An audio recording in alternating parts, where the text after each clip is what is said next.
ओम शांति। जनवरी 24 की साकार मुरली। आज बाबा बोले, मीठे बच्चे, रूहानी सर्जन तुम्हें ज्ञान योग की फर्स्ट क्लास वंडरफुल खुराक खिलाते हैं।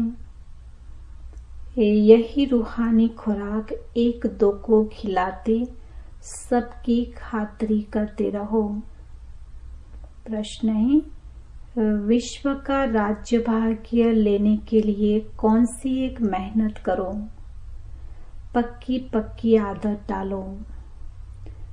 विश्व का राज्य भाग्य लेने के लिए कौन सी एक मेहनत करो? पक्की पक्की आदत डालो। उत्तर है, ज्ञान के तीसरे नेत्र से अकाल तख्तनशीन आत्मा भाई को देखने की मेहनत करो। भाई भाई समझ सभी को ज्ञान दो। पहले खुद को आत्मा समझ, फिर भाइयों को समझाओ। यह आदत डालो तो विश्व का राज्य भाग्य मिल जाएगा। इसी आदत से शरीर का भान निकल जाएगा। माया के तूफान व बुरे संकल्प भी नहीं आएंगे। दूसरों को ज्ञान का तीर भी अच्छा लगेगा। कब बाबा कहते हैं कि ज्ञान का तीसरा नेत्र, बाबा कहते सदा खुला रखना है। आत्मिक स्थिति में स्थित होकर जब भी हमारा तीसरा नेत्र खुलता है तो हमें आत्मा ही दिखाई पड़ेगी। तो आत्मा समझकर किसी आत्मा को समझाया तो उस आत्मा को तीर बहुत अच्छा लगेगा। ओम शांति। ज्ञान का तीसरा नेत्र देने वाला रूहानी बाप बैठ रूहानी बच्चों को समझाते हैं। ज्ञान का तीसरा नेत्र सिवाय बाप के और कोई दे नहीं सकता। अभी तुम बच्चों को ज्ञान का तीसरा नेत्र मिला है। तुम जानते हो अब यह पुरानी दुनिया बदलने वाली है। बेचारे मनुष्य नहीं जानते कि कौन बदलाने वाला है और कैसे बदलाते हैं, क्योंकि उन्हों को ज्ञान का तीसरा नेत्र ही नहीं है। तुम बच्चों को अभी ज्ञान का तीसरा नेत्र मिला है, जिससे तुम सृष्टि के आदि मध्य अंत को जान गए हो। यह है ज्ञान की सैक्रीन। सैक्रीन की एक बूंद भी कितनी मीठी होती है। बाबा कहते उसकी एक बूंद भी डाली तो सारा ग्लास दूध मीठा हो जाएगा, पूरा ग्लास मीठा हो जाएगा। तो ज्ञान का भी एक ही अक्षर है, मन मना भव। अपने को आत्मा समझ, बाप को याद करो। बाप शांति धाम और सुख धाम का रास्ता बता रहे हैं। बाप आए हैं बच्चों को स्वर्ग का वर्षा देने, तो बच्चों को कितनी खुशी रहनी चाहिए।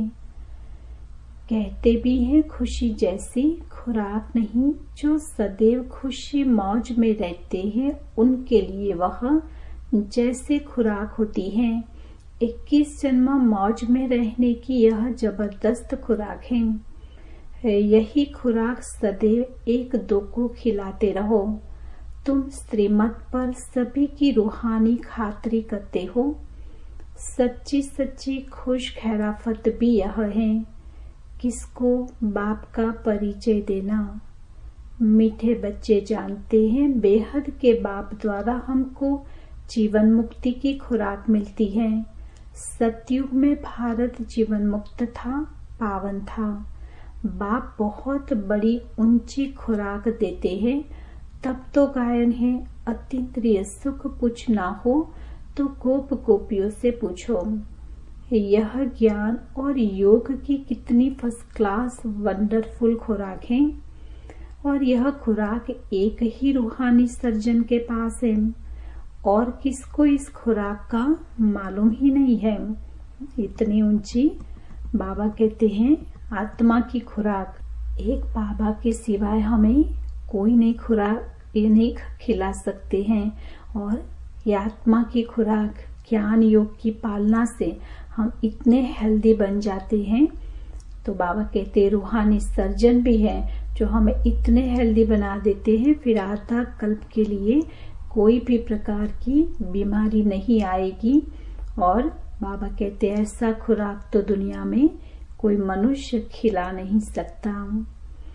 बाप कहते हैं मीठे बच्चों, तुम्हारे लिए हथेली पर सौगात ले आया हूँ। मुक्ति, जीवन मुक्ति की यह सौगात मेरे पास ही रहती है।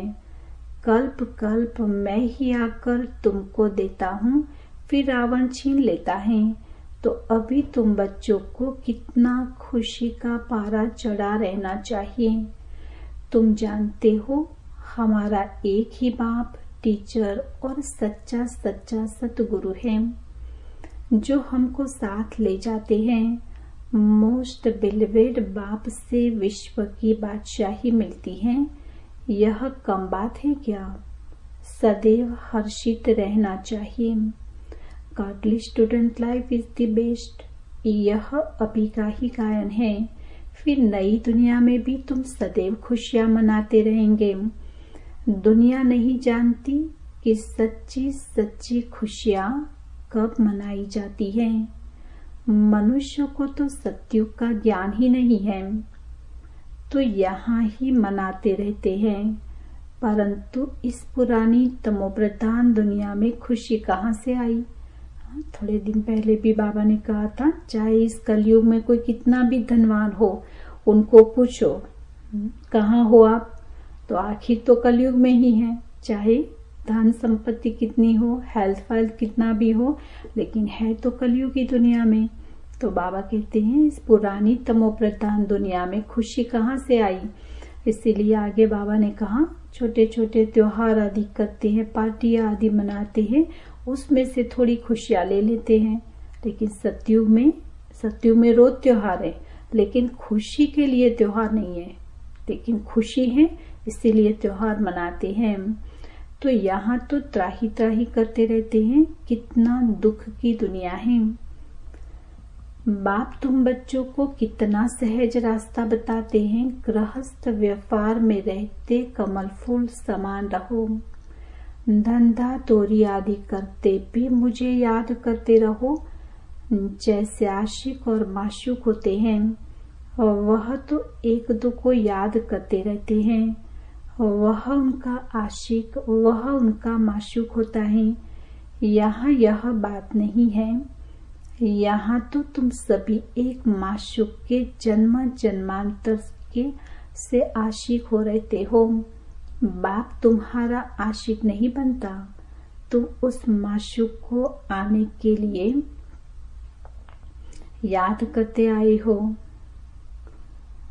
जब दुख जास्ती होता है तो जास्ती स्मरण करते हैं, तब तो गायन भी है, दुख में स्मरण सब करे, सुख में करे न कोई। इस समय बाप भी सर्वशक्तिमान है। दिन प्रतिदिन माया भी सर्वशक्तिमान तमो प्रदान होती जाती है। आज देख रहे हैं ना कितना पाम है माया का। तो बाबा कहते हैं माया भी सर्वशक्तिवान होती जा रही है, लेकिन वो तमो प्रधानता में। इसीलिए अब बाप कहते हैं मीठे बच्चे देही अभिमानी बनो, अपने को आत्मा समझ मुझ बाप को याद करो और साथ साथ दैवी गुण भी धारण करो, तो तुम ऐसे लक्ष्मी नारायण बन जाएंगे। इस पढ़ाई में मुख्य बात है ही याद की। ऊंचते ऊंच बाप को बहुत प्यार स्नेह से याद करना चाहिए। वह बाप ही नई दुनिया स्थापन करने वाला है। बाप कहते हैं मैं आया हूँ तुम बच्चों को विश्व का मालिक बनाने। इसीलिए अब मुझे याद करो तो तुम्हारे अनेक जन्मों के पाप कट जाएं। पतित पावन बाप को ही बुलाते हैं ना। अब बाप आए हैं तो जरूर पावन बनना पड़े। बाप दुख हरता सुख करता है। बरोबर सतयुग में पावन दुनिया थी तो सब सुखी थे। अब बाप फिर से कहते हैं बच्चे शांति धाम और सुख धाम को याद करते रहो। अभी है संगम युग। खिवैया तुमको इस पार से उस पार ले जाते हैं। नैया कोई एक नहीं, सारी दुनिया जैसे एक बड़ा जहाज है, उनको पार ले जाते हैं। तुम मीठे बच्चों को कितनी खुशियां होनी चाहिए। तुम्हारे लिए तो सदैव खुशी ही खुशी है। बेहद का बाप हमको पढ़ा रहे हैं, वाह यह तो कब न सुना न पढ़ा। भगवान उवाच, मैं तुमको राजयोग सिखलाता हूँ, तुम रूहानी बच्चों को राजयोग सिखा रहा हूँ। तो पूरी रीति सीखना चाहिए, धारणा करनी चाहिए, पूरी रीति पढ़ना चाहिए। बाबा कहते हैं स्वयं भगवान हमें इतनी ऊंची पढ़ाई पढ़ाते हैं, तो जरूर हमें बहुत दिल से पढ़ना और धारण करना चाहिए। पढ़ाई में नंबरवार तो सदैव होते ही हैं। अपने को देखना चाहिए। क्या देखना है? अपने को देखना चाहिए, मैं उत्तम हूँ, मध्यम हूँ व कनिष्ठ हूँ। बाप कहते हैं अपने को देखो, मैं उच्च पद पाने के लायक हूँ। रूहानी सर्विस करता हूँ, क्योंकि बाप कहते हैं बच्चे सर्विसेबल बनो, फॉलो करो। मैं आया ही हूँ सर्विस के लिए, रोज सर्विस करता हूँ, इसीलिए तो यह रथ लिया है। इनका रथ बीमार पड़ जाता है तो मैं इनमें बैठ मुरली लिखता हूँ। बाबा जब ब्रह्मा बाबा बीमार थे, बॉम्बे में थे, तो बाबा ने कागज पेन लेके बोल नहीं पा रहे थे, तो बोले नहीं, बोल के नहीं बताई मुरली, लेकिन लिख कर बच्चों को दिया। मुख से तो बोल नहीं सकते, तो मैं लिख देता हूँ ताकि बच्चों के लिए मुरली मिस न हो, तो मैं भी सर्विस पर हूँ ना। यह है रूहानी सर्विस। बाप बैठे बैठे बच्चों को समझाते हैं, बच्चे तुम भी बाप की सर्विस में लग जाओ। ऑन गॉड फादरली सर्विस, सारे विश्व का मालिक बाप ही तुमको विश्व का मालिक बनाने आए हैं। जो अच्छा पुरुषार्थ करते हैं उनको महावीर कहा जाता है। देखा जाता है कौन महावीर है। बाबा कहते देखा जाता है कौन महावीर है। महावीर जो होंगे वो पुरुषार्थ अच्छा करते होंगे, जो बाबा के डायरेक्शन पर चलते हैं। बाप का फरमान है अपने को आत्मा समझ, भाई भाई देखो, इस शरीर को भूल जाओ। बाबा भी इन शरीरों को नहीं देखते हैं। बाप कहते हैं मैं आत्माओं को देखता हूँ। बाकी यह तो ज्ञान है कि आत्मा शरीर बिकर बोल नहीं सकती। मैं भी इस शरीर में आया हूँ, लोन लिया हुआ है। शरीर के साथ ही आत्मा पढ़ सकती है। बाबा की बैठक यहाँ है। यह है अकाल तख्त। आत्मा अकाल मूर्त है। आत्मा कब छोटी बड़ी नहीं होती है, शरीर छोटा बड़ा होता है। जो भी आत्माएं हैं उन सभी का तख्त यह भ्रुकुटी का बीज है। शरीर तो सभी के भिन्न भिन्न होते हैं। किसका अकाल तख्त पुरुष का है और किसका अकाल तख्त स्त्री का है। किसका अकाल तख्त बच्चे का है। बाप बैठ बच्चों को रूहानी ड्रिल सिखाते हैं। जब कोई से बात करो तो पहले अपने को आत्मा समझो। हम आत्मा फलाने भाई से बात करते हैं। बाबा का पैगाम देते हैं कि शिव बाबा को याद करो। याद से ही जंग उतरनी है।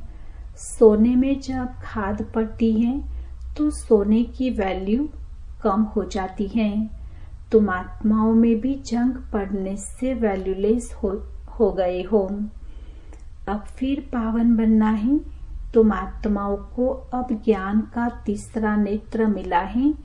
उस नेत्र से अपने भाइयों को देखो। भाई भाई को देखने से कर्मेंद्रिया कभी चंचल नहीं होगी। राज्य भाग्य लेना है, विश्व का मालिक बनना है, तो यह मेहनत करो। भाई भाई समझ सभी को ज्ञान दो तो फिर यह आदत पक्की हो जाएगी। सच्चे सच्चे ब्रदर्स तुम सभी हो। भाई बाप भी ऊपर से आए हैं, तुम भी आए हो। बाप बच्चों सहित सर्विस कर रहे हैं। सर्विस करने की बाप हिम्मत देते हैं। हिम्मत मर्दा तो मदद बाप। बाबा बच्चों को हिम्मत देते हैं, बाकी करण करावन हार तो बाबा ही करने वाले हैं।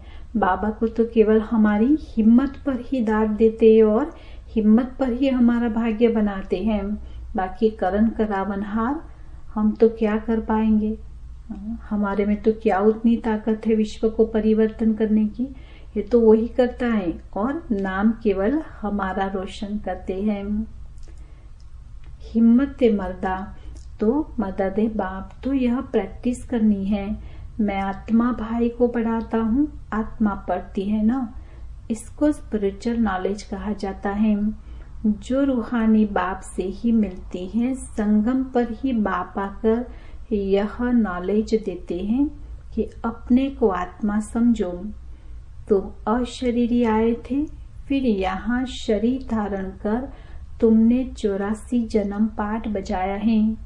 अब फिर वापिस चलना है। इसीलिए अपने को आत्मा समझ भाई भाई की दृष्टि से देखना है। यह मेहनत करनी है, अपनी मेहनत करनी है। दूसरे में हमारा क्या जाता है। चैरिटी बिगिंस एट होम, अर्थात पहले खुद को आत्मा समझ फिर भाइयों को समझाओ तो अच्छी रीति तीर लगेगा। यह जोहर भरना है। मेहनत करेंगे तब ही ऊंच पद पाएंगे। बाप आए ही हैं फल देने के लिए, तो मेहनत करनी पड़े, कुछ सहन भी करना पड़ता है। कोई उल्टी सुलटी बात बोले तो तुम चुप रहो। तुम चुप रहेंगे तो फिर दूसरा क्या करेगा। ताली 2 हाथ से बजती है। एक ने मुख की ताली बजाई, दूसरा चुप कर दे तो वह आपे ही चुप हो जाएंगे। ताली से ताली बजने से आवाज हो जाता है। बच्चों को एक दो का कल्याण करना है। बाप समझाते हैं, बच्चे सदैव खुशी में रहने चाहते हो तो मन मना भव। अपने को आत्मा समझ बाप को याद करो। आत्माओं तरफ देखो, आत्माओं को भी यह नॉलेज दो। योग कराते हो तो भी अपने को आत्मा समझ भाइयों को देखते रहेंगे तो सर्विस अच्छी होगी। बाबा ने कहा है भाइयों को समझाओ। भाई सभी बाप से वर्षा लेते हैं। यह रूहानी नॉलेज एक ही बार तुम ब्राह्मण बच्चों को मिलती है। तुम ब्राह्मण हो फिर देवता बनने वाले हो। इस संगम युग को थोड़े ही छोड़ेंगे, नहीं तो इस संगम युग को थोड़े ही छोड़ेंगे, नहीं तो पार कैसे जाएंगे। बाबा कहते हैं संगम को छोड़ेंगे तो फिर पार कैसे जाएंगे, क्योंकि संगम पर ही पुरुषार्थ कर सकते हैं, कूदेंगे थोड़े ही। यह वंडरफुल संगम युग है, तो बच्चों को रूहानी यात्रा पर रहने की आदत डालनी है। तुम्हारे ही फायदे की बात है। बाप की शिक्षा भाइयों को देनी है। बाप कहते हैं मैं तुम बच्चों को ज्ञान दे रहा हूँ, आत्मा को ही देखता हूँ। मनुष्य मनुष्य से बात करेंगे तो उनके मुंह को देखेंगे ना। तुम आत्मा से बात करते हो तो आत्मा को ही देखना है। बल शरीर द्वारा ज्ञान देते हो, परंतु इसमें शरीर का भान तोड़ना होता है। तुम्हारी आत्मा समझती है, परमात्मा बाप हमको ज्ञान दे रहे हैं। बाप भी कहते हैं आत्माओं को देखता हूँ। आत्माएं भी कहती हैं हम परमात्मा बाप को देख रहे हैं, उनसे नॉलेज ले रहे हैं। इसको कहा जाता है स्पिरिचुअल ज्ञान की लेन देन आत्मा की आत्मा के साथ। आत्मा में ही ज्ञान है, आत्मा को ही ज्ञान देना है। यह जैसे जोहर है, तुम्हारे ज्ञान में यह जौहर भर जाएगा तो किसको भी समझाने से झट तीर लग जाएगा। माया के तूफान कम आएंगे। बाबा कहते हैं जितना आत्मा को देखते रहेंगे, खुद आत्मा की स्थिति में स्थित रहेंगे, उतना माया के तूफान कम आएंगे, बुरे संकल्प नहीं आएंगे, क्रिमिनल आई भी नहीं रहेगी। हम आत्मा ने 84 का चक्कर लगाया, अब नाटक पूरा होता है। अब बाबा की याद में रहना है। याद से ही तमोप्रधान से सतोप्रधान बन सतोप्रधान दुनिया के मालिक बन जाएंगे। कितना सहज है। बाप जानते हैं बच्चों को यह शिक्षा देना भी मेरा पाठ है। कोई नई बात नहीं। हर 5000 वर्ष बाद हमको आना होता है। मैं बंधायमान हूँ, बच्चों को बैठ समझाता हूँ। मीठे बच्चे, रूहानी याद की यात्रा में रहो तो अंत मते सोगति हो जाएगी। यह अंतकाल है ना। मामे कम याद करो तो तुम्हारी सदगति हो जाएगी। यह देही अभिमानी बनने की शिक्षा एक ही बार तुम बच्चों को मिलती है। कितना वंडरफुल ज्ञान है। बाबा वंडरफुल है तो बाबा का ज्ञान भी वंडरफुल है। कब कोई बता न सके। अभी वापस चलना है। इसीलिए बाप कहते हैं मीठे बच्चों यह प्रैक्टिस करो। अपने को आत्मा समझ, आत्मा को ज्ञान दो। तीसरे नेत्र से भाई भाई को देखना है। यही बड़ी मेहनत है। अच्छा, मीठे मीठे सिकिलधे बच्चों प्रति माता पिता बाप दादा का याद, प्यार और गुड मॉर्निंग। रूहानी बाप की रूहानी बच्चों को नमस्ते। हम रूहानी बच्चों की रूहानी बाप दादा को याद, प्यार, गुड मॉर्निंग और नमस्ते। अच्छा, धारणा के लिए पॉइंट है। जैसे बाप बच्चों की रूहानी सर्विस पर हैं, ऐसे बाप को फॉलो कर रूहानी सर्विस करनी है। बाप के डायरेक्शन पर चल खुशी की खुराक खानी और खिलानी है। दूसरा, कोई उल्टी सुल्टी बात बोले तो चुप रहना है। मुख की ताली नहीं बजानी है, सहन करना है। आज का वरदान है साइलेंस के साधनों द्वारा माया को दूर से पहचान कर भगाने वाली माया जीत भवम। साइलेंस के साधनों द्वारा माया को दूर से पहचान कर भगाने वाले माया जीत भवम। विस्तार है, माया तो लास्ट घड़ी तक आएगी, लेकिन माया का काम है आना और आपका काम है दूर से भगाना। माया आवे और आपको हिलाए फिर आप भगाओ, यह भी टाइम वेस्ट हुआ। इसीलिए साइलेंस के साधनों से आप दूर से ही पहचान लो। बाबा कहते हैं साइलेंस में इतना पावर है कि साइलेंस के साधन से माया को दूर से ही पहचान लो कि ये माया है। उससे पास में आने न दो। अगर सोचते हो क्या करूं, कैसे करूं, अभी तो पुरुषार्थी हूं, तो यह भी माया की खातिरी करते हो, फिर तंग होते हो। इसीलिए दूर से ही परख कर भगा दो तो मायाजीत बन जाएंगे। स्लोगन है श्रेष्ठ भाग्य की रेखाओं को इमर्ज करो।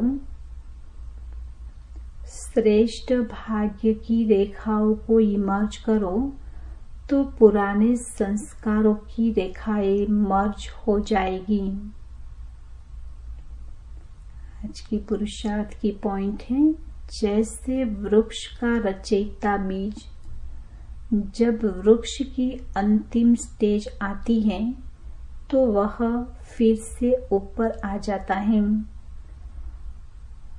ऐसे बेहद के मास्टर रचयिता सदा अपने को इस कल्प वृक्ष के ऊपर खड़ा हुआ अनुभव करो। बाप के साथ साथ वृक्ष के ऊपर मास्टर बीज रूप बन शक्तियों की, गुणों की, शुभ भावना, शुभ कामना की, स्नेह की, सहयोग की किरणें फैलाओ। अच्छा, ओम शांति।